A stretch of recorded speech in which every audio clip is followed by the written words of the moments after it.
Welcome to Kenton's videos. Enjoy the video. In this video, I will show how to clear the run flat indicator on a Mercedes.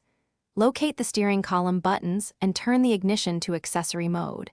Access the vehicle settings menu, choose tire pressure or tire monitor, and select reset or initialize. Confirm the prompt and wait for the system to register the reset.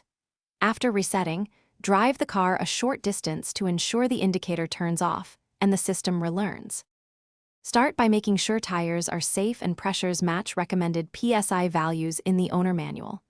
A reset will not clear a real tire fault, so repair or replace damaged tires first. If you find a slow leak, fix it and recheck pressure after inflating. Confirming physical tire condition prevents repeat warning lights and keeps the car safe while performing the electronic reset steps I cover in the prior slide. If you are finding this video helpful, please subscribe and like to support future tips. Quick recommendation. Little Tree's black ice is perfect for masking that musty shop smell after roadside repairs and keeps your cabin smelling fresh. I keep one hanging whenever I change tires or inspect run flats, and it always lightens the mood.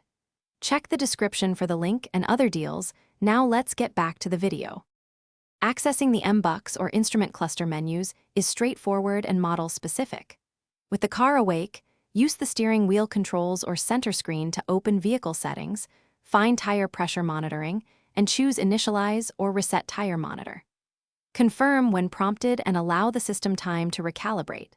If the light persists after driving, recheck tire conditions and consult a dealer or tire shop for deeper diagnostics to avoid hidden issues. Thanks for watching. Consider subscribing if we helped you.